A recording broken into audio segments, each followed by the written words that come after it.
Bienvenue dans le Club des Gemmes, le podcast dans lequel les passionnés de gemmes se retrouvent. Je suis Benoît Ries, gémologue. Je vous invite à prendre un temps pour vous, rien que pour vous, autour de ces petites merveilles, fragments de notre planète Terre. Au fil des épisodes, je vais rencontrer et donner la parole à des personnes d'horizons différents. Ils utilisent les pierres, les étudient, les observent, les transforment, les collectionnent. Tout un univers s'ouvre à nous.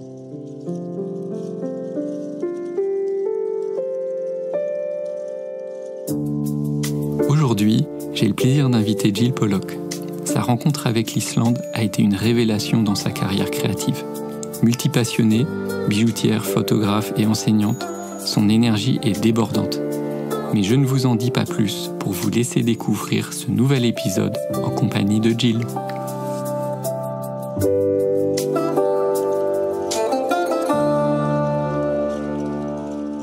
Bonjour Jill. Salut Benoît. Je pourrais même dire welcome, parce que tu es anglaise, si je ne me trompe pas, c'est ça? Alors attention, non, je suis anglaise, mais d'un papa écossais. Je suis britannique, franco-britannique. Voilà. Est-ce que tu pourrais te présenter en quelques mots? Oui, bien sûr. Oui, alors je m'appelle Jill, j'ai 40 ans et je suis maman d'une petite fille. Et j'ai posé mes valises dans les Hautes-Pyrénées après avoir pas mal bougé. Je suis auteur-photographe spécialisée dans le paysage depuis 2014, si mes souvenirs sont bons. Et en fait, depuis 2018, j'ai concrétisé cette envie que j'avais depuis très très longtemps, à savoir de créer des bijoux pour mettre en valeur l'amour des pierres que j'ai.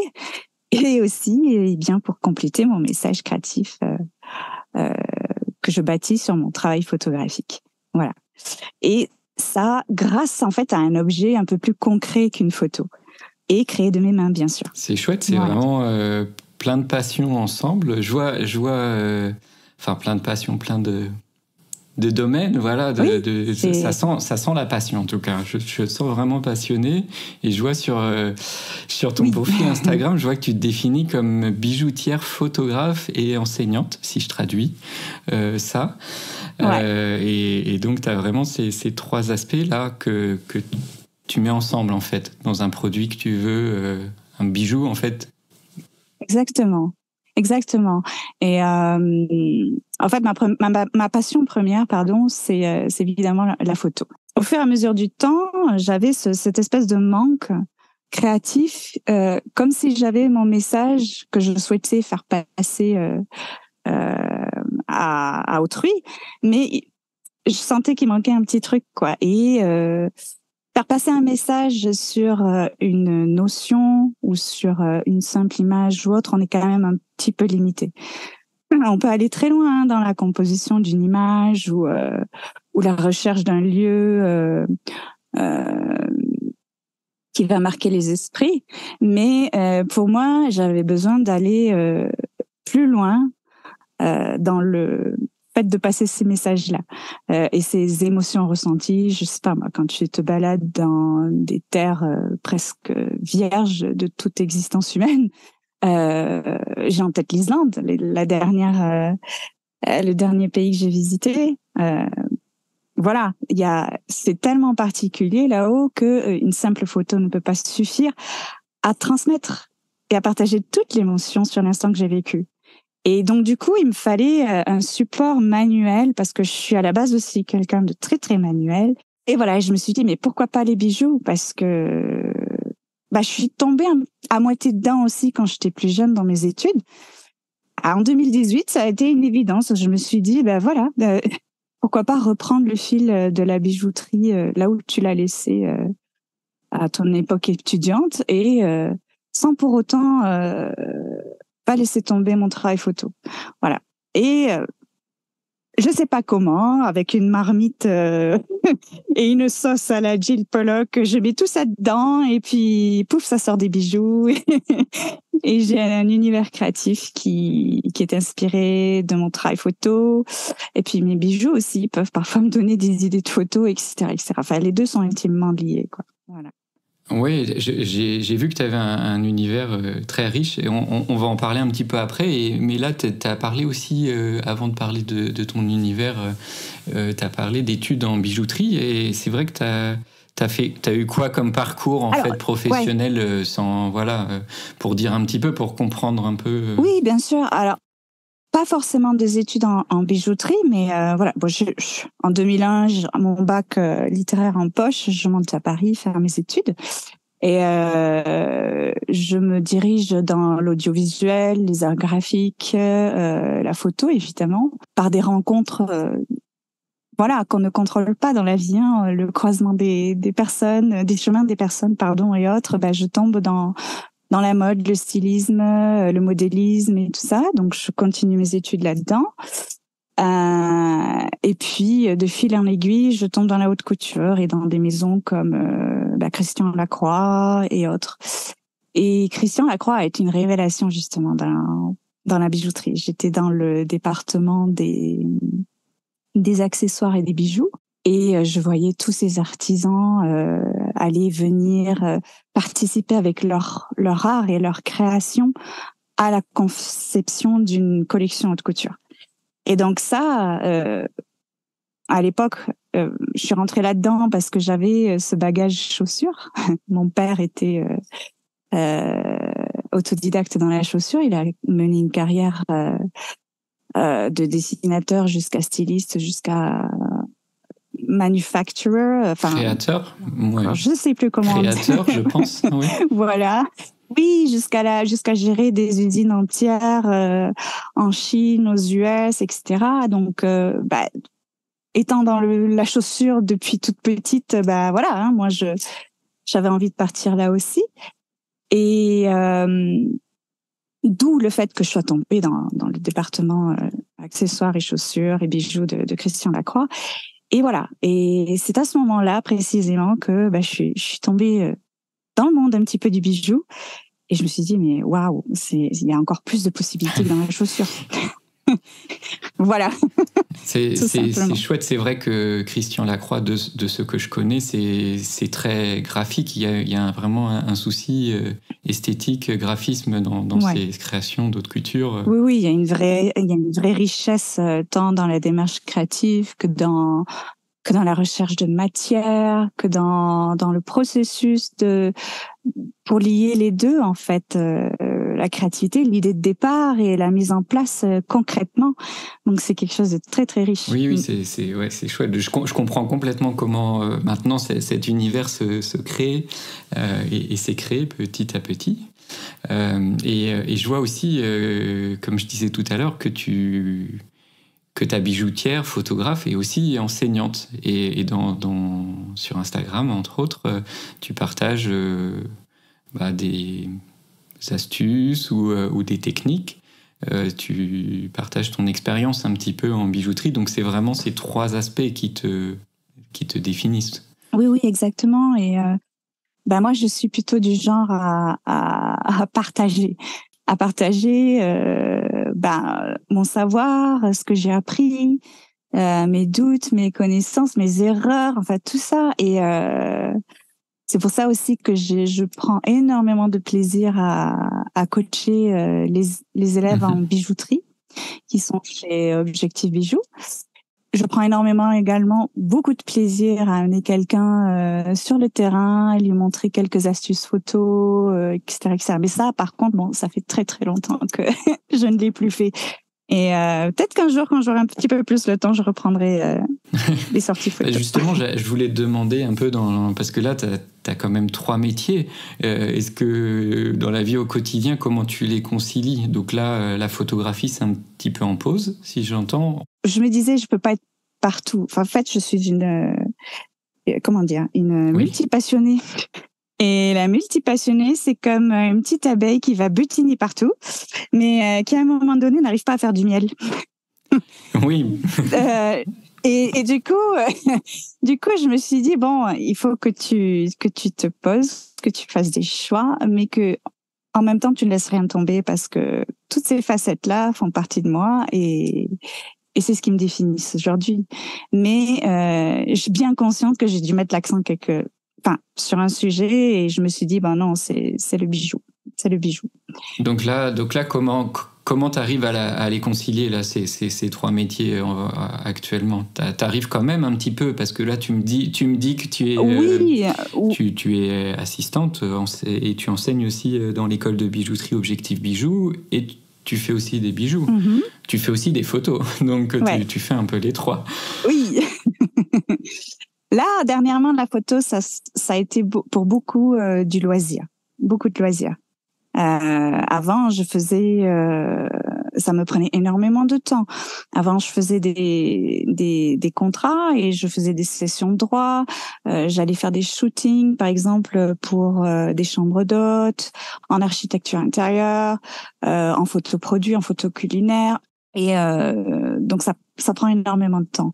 Si on veut se dédier à fond sur la photo, je ne peux pas faire le bijou. Oui, je comprends. Vous voyez. Donc je me suis dit non, cette histoire-là, je laisse tomber pour le moment et je m'en vais en pleine nature faire des photos. Et ces photos-là, écoute, s'il y a quelqu'un qui est intéressé par un tirage d'art, voilà, ça, je le fais. Mais le repartir faire des shootings, parce que c'est tout un processus en fait. On va chez le client, on cerne vraiment ses besoins et après on définit une date pour le shooting, plusieurs jours peut-être, plusieurs fois. Il y a le post-traitement, il y a beaucoup de travail d'à côté et pas uniquement sur le terrain. Donc c'est très chronophage. C'est un métier, c'est un métier très complet, quoi. Oui, c'est un métier à part entière, ouais. Oui. Et je me suis dit non, je veux pas faire que ça parce que je sais que je vais avoir un manque derrière. Je vais avoir un manque de travail manuel, je vais avoir un manque de partage de connaissances. Donc j'ai arrêté ce côté-là de la photo et je me suis dit fais de la photo mais pour le plaisir. C'est-à-dire que renoue avec ta passion première qui est le paysage, va faire des reportages photos, etc. là où tu as envie d'en faire. Et justement, ça sera du visuel qui va m'aider après dans la bijouterie, oui. Pardon. Donc, je m'en inspire. Et puis, ça me permet de créer du contenu, que ce soit pour les réseaux sociaux, que ce soit pour mon site internet, voilà, tout ça, tout simplement. Oui, et justement, en parlant là c'est une bonne transition pour ton univers de ta marque, de ton entreprise. Je vois que l'univers de ta marque est résolument tourné vers la beauté de la nature sauvage de notre planète et je voudrais savoir quels sont les lieux sauvages qui te font le plus vibrer au monde.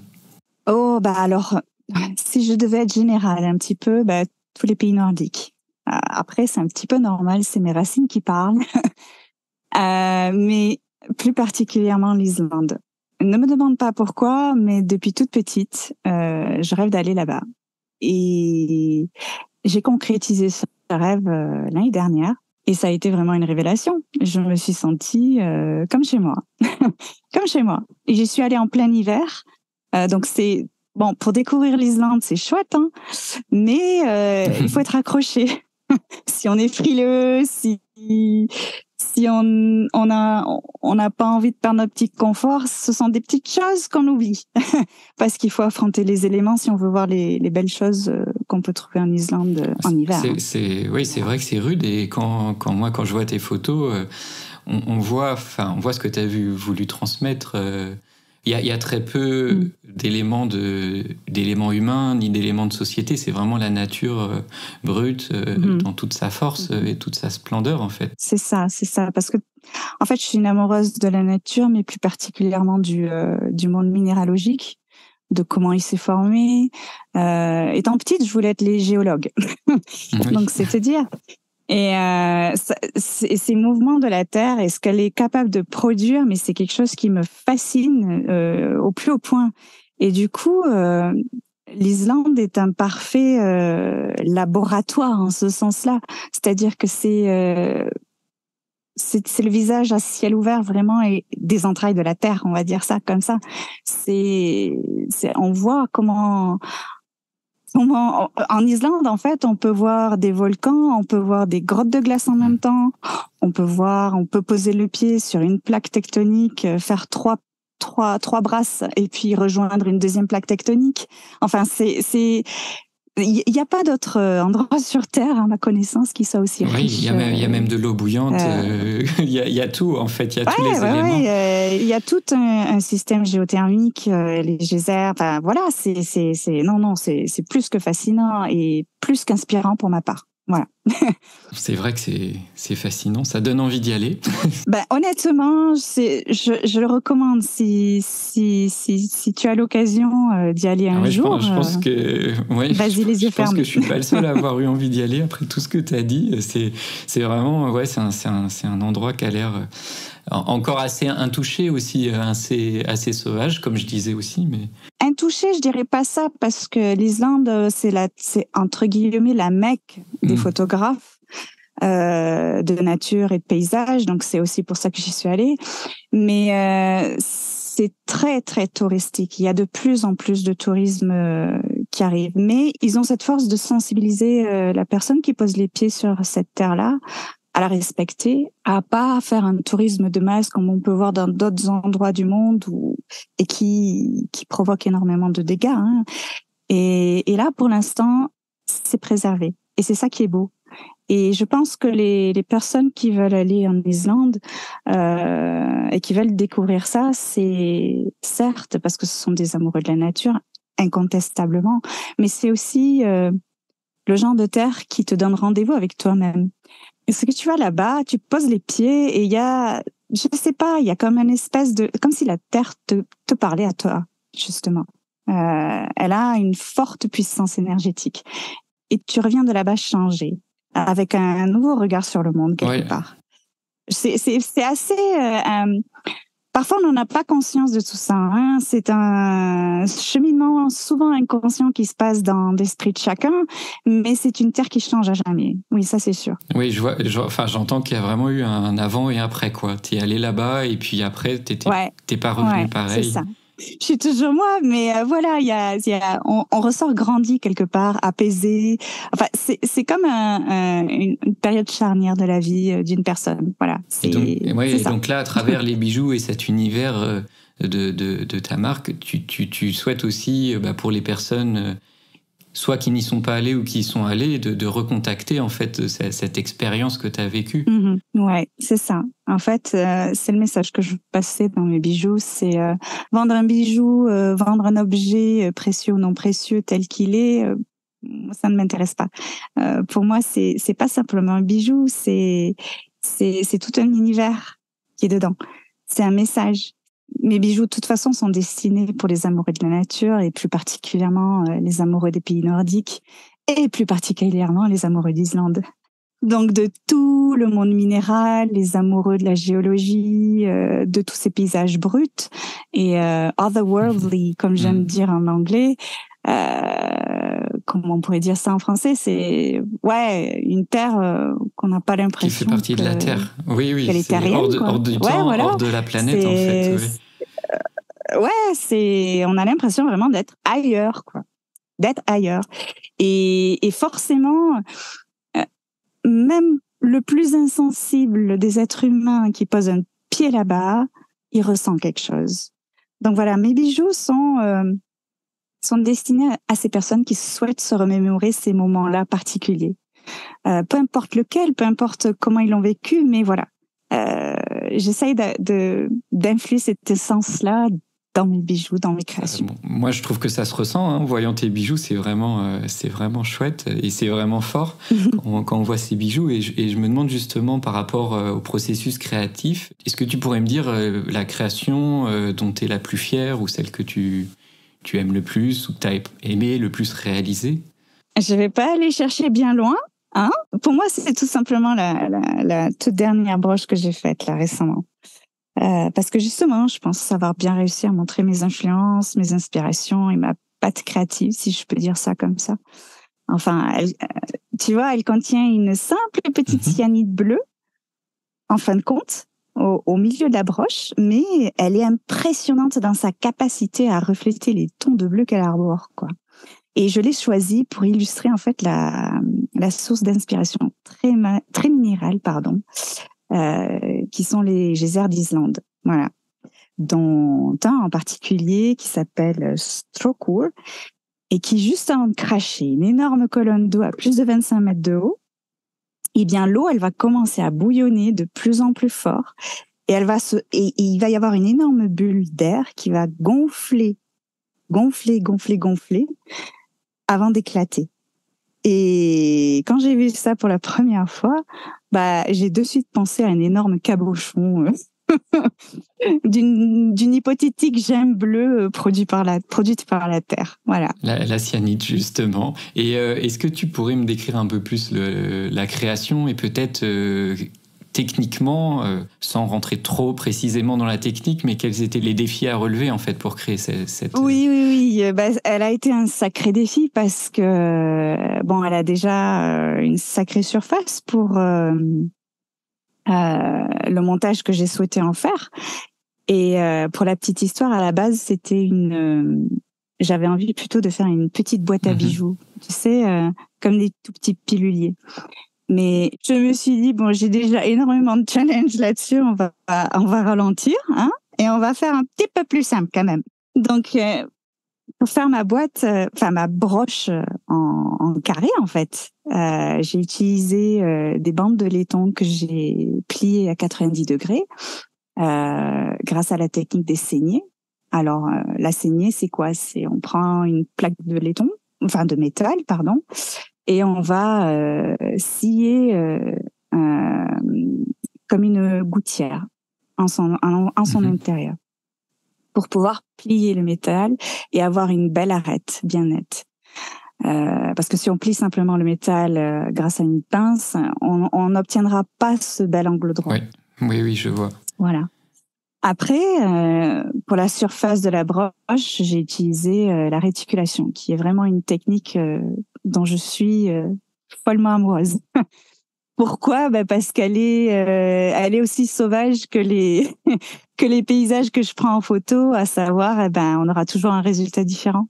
Et c'est ça, moi, qui m'intéresse, en fait. Moi, c'est dans ma signature créative, c'est ça, c'est la réticulation et parce que j'aurai toujours un résultat différent, donc toujours une pièce unique. C'est vrai que ça fait un aspect très brut, authentique, minéral. Je mettrai un lien vers cette création parce que c'est vrai qu'on l'a décrit, mais voilà, c'est aussi chouette de la voir en vrai. Ouais. Oui, tout à fait. Oui, je comprends, je comprends ta fierté et ça semble, moi qui suis pas du tout bijoutier, je peux comprendre qu'il y avait pas mal de défis à relever pour faire cette création. Oui, parce que une fois ma base en fait qui a été brasée, il fallait que j'arrive à braser 2 étages en fait. J'avais la base de la broche sur laquelle était sertie ma cyanite et au-dessus cette plaque réticulée avec un trou en son centre qui rappelle, j'ai fait un petit clin d'œil, mais j'en ai pas parlé non plus encore. Ce petit trou rappelle en fait la vue du ciel de l'île d'Islande. Ouais. Voilà. Et du coup, ça, c'était le vrai challenge en fait, à savoir braser plusieurs étages avec les saignées à côté, les murs à côté. Oui. Visuellement, il faut le montrer parce que même moi, je m'y perds dans mes mots. On devine bien quand même déjà, la complexité du bijou, vraiment. Voilà, donc je me suis dit, je vais pas faire une boîte à bijoux parce qu'une boîte à bijoux ça aurait impliqué des charnières supplémentaires, un étage supplémentaire. Je me suis dit non, c'est pas possible. Mais bon, je garde en tête quand même la boîte à bijoux. Peut-être plus simple, mais je la garde quand même en tête. Pour une prochaine création. Exactement. Avant de parler un peu plus des pierres, justement, au fait, d'où vient le nom de ta marque? Tu peux déjà la nommer, parce qu'on n'en a pas parlé pour le moment encore vraiment, mais comment elle s'appelle et puis d'où ça vient, le nom? Alors, ma marque s'appelle Vaea Designs. Designs au pluriel parce que je fais plusieurs trucs, donc pour moi c'était évident.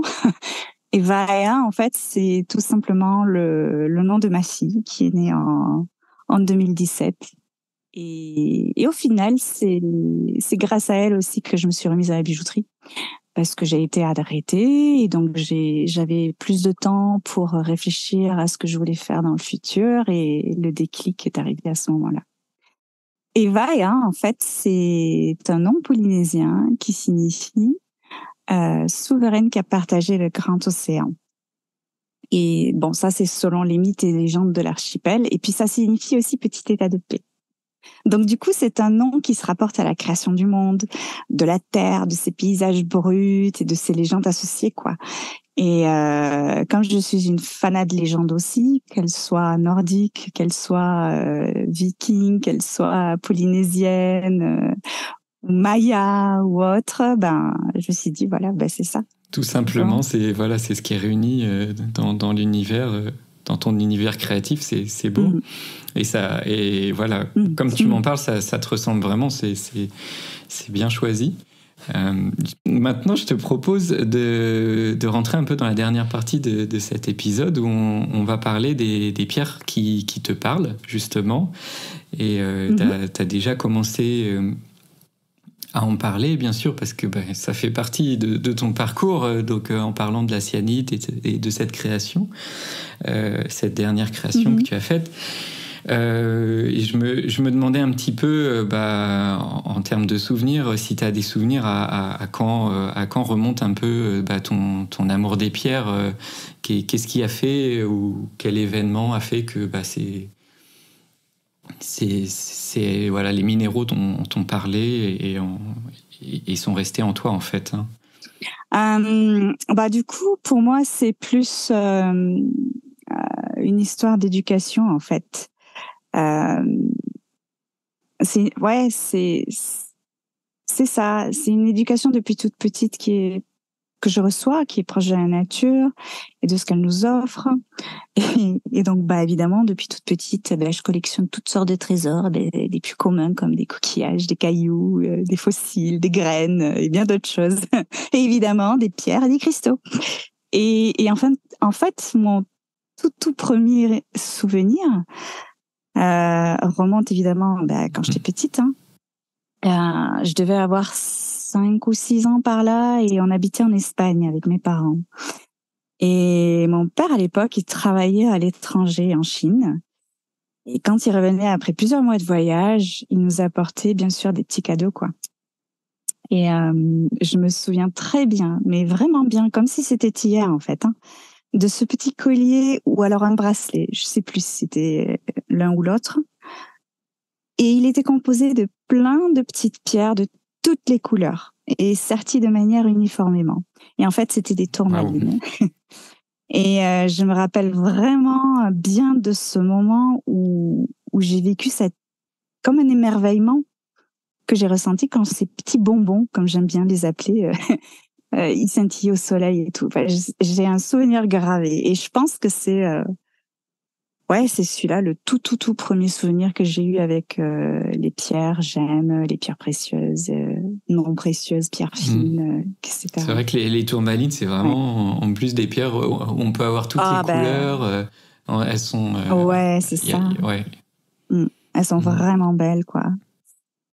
Et en te parlant de ça, j'ai un autre souvenir qui est en train de me remonter, qui m'avait marqué, une pierre qui m'avait marqué, que mon papa aussi m'avait ramené. C'était une agate mousse, parfaitement translucide avec une dentelle délicate et un camailleux de verre allant d'une teinte claire à une teinte plus sombre. Et avec des yeux d'enfant, j'imaginais tout un monde dans cette petite gemme que mon père m'avait rapportée. Et puis bon, je te parle même pas des jades que j'ai pu découvrir en Chine et tout. C'est vrai que oui, si aller souvent en Chine, le jade, c'est vraiment une pierre très très à part, très spéciale en Chine. Donc j'imagine que tu as dû en voir. Donc tu vois, plein de belles pierres, tu as été baignée en fait dedans. Oui, et puis je pense qu'inconsciemment cette envie de créer un jour des bijoux pour avant tout mettre en valeur ces trésors que la terre porte, elle est née de ces souvenirs, quoi, de ces premiers souvenirs de pierre. Ça, j'en suis aussi intimement convaincue, quoi. Et pour toi, qu'est-ce qui va faire la beauté d'une pierre ? Qu'est-ce qui va faire que la pierre, t'as envie de travailler avec ? Alors c'est une très bonne question. Je vais tenter de pas trop m'attarder parce que je pourrais passer des heures à parler des pierres, mais qu'est-ce qui fait la beauté d'une pierre? Sa beauté déjà, c'est ce qu'elle dégage en elle-même, que ce soit sa couleur, l'émotion qu'elle déclenche à celui qui pose ses yeux sur elle. Et de ce fait, j'aime bien me dire que du coup, chaque pierre a sa propre beauté. Comme on est tous différents, on aura forcément un rapport et un avis différent, qu'il soit créatif quand on voit la pierre, ou émotionnel ou autre, hein, et qui font qu'on trouve belle la pierre qu'on est en train de regarder. Donc pour moi, une pierre touchera de mille et une facettes différentes. Chaque personne, que ce soit de par sa taille, sa couleur, sa forme, l'émotion qu'elle peut potentiellement procurer. Donc pour moi, en fait, c'est ça, en fin de compte, qui fait la beauté d'une pierre. C'est sa capacité à toucher les personnes. Oui, c'est vrai que la beauté est très, très subjective. Exactement. Moi, ce que je me demandais dans ton processus créatif de créer un bijou, comment ça se passe? Comment tu vas choisir une pierre? Est-ce que tu vas d'abord avoir un bijou que tu vas dessiner et puis ensuite tu choisiras la pierre, ou est-ce que tu vas d'abord choisir la pierre et puis ensuite tu vas avoir le bijou plutôt que tu vas faire autour? Est-ce que c'est tout prévu d'avance ou est-ce que tu laisses libre cours un petit peu en fonction de... Et c'est plutôt réfléchi ou spontané, quoi. Ouais, c'est ça. Alors moi, non, moi je marche à l'instinct en fait, et je me rends compte que parfois c'est un petit peu compliqué parfois pour bâtir ne serait-ce qu'une collection, quoi. Oui. Non, je me laisse guider par ce que dégage une pierre, tant par l'émotion qu'elle déclenche en moi que par sa capacité à me déclencher par exemple mille et une idées créatives à la seconde. Après, j'essaye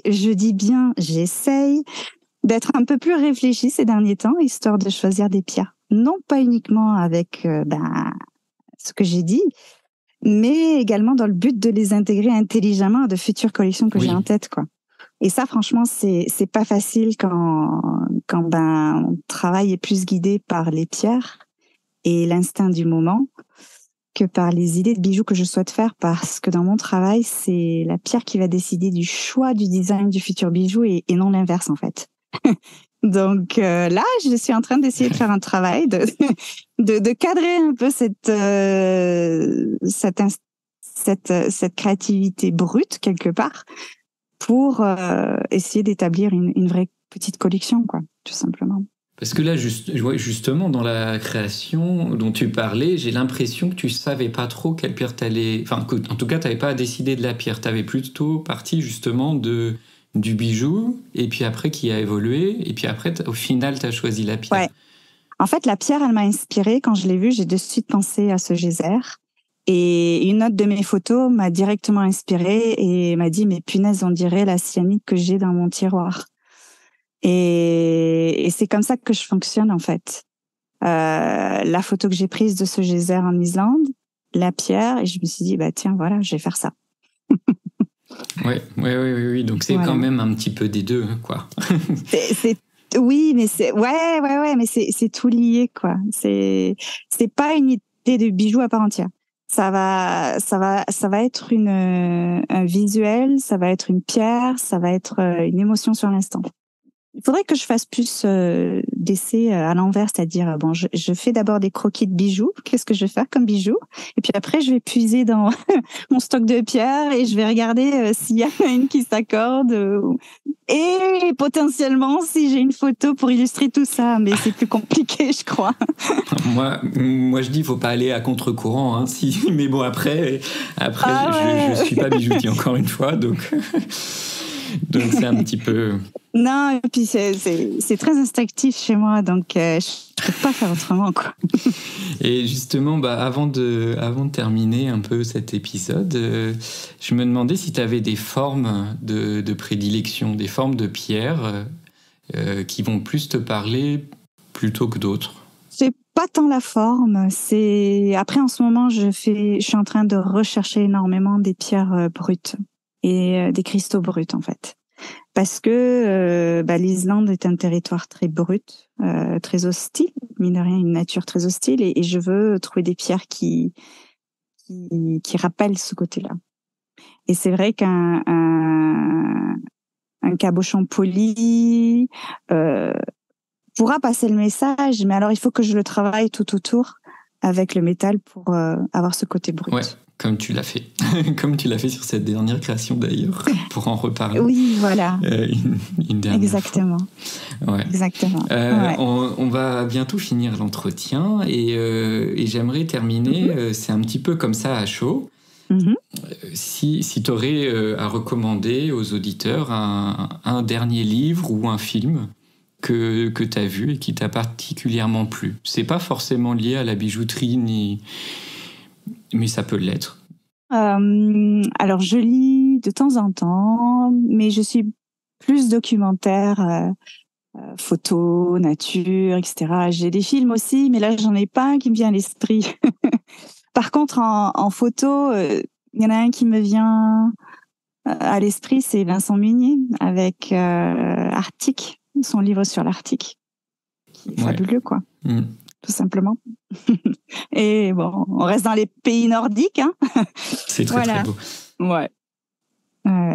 Pour finir, comment on fait pour te joindre si on veut discuter ou avoir plus d'informations sur tes bijoux, ton univers? Vous pouvez, tu peux, tout le monde peut me joindre sur Instagram, sur Vaya Designs, tout attaché. Et là, je suis en train de peaufiner mon site internet et il sera très prochainement dispo. Enfin, il est déjà en ligne, mais je partage pas encore les liens. Vous pouvez me trouver, si vous tapez Vaya Designs, tout attaché, vous allez tomber sur mon site, mais j'en fais pas la promo pour l'instant parce que j'ai encore beaucoup de choses à rédiger. On mettra tout ça dans la description du podcast, comme ça les personnes pourront aller directement dessus et pourront discuter avec toi. Ça sera un plaisir. Merci Jill d'avoir partagé avec nous un bout de ton univers. Avec plaisir, c'est moi qui te remercie. Je te dis au revoir, à bientôt. Et à très vite alors. À bientôt, merci. Cet épisode est maintenant terminé. Pour soutenir ce podcast, vous pouvez simplement en parler autour de vous. Vous pouvez aussi laisser un avis 5 étoiles, ça permettra d'améliorer sa visibilité. Pour en savoir plus sur les pierres gemmes, je propose des formations 100% en ligne à suivre en autodidacte ou bien en accompagnement individuel. Ce serait comme avoir un gémologue avec vous à la maison. Ça vous dirait ? D'ici là, je vous dis à très bientôt pour un prochain épisode.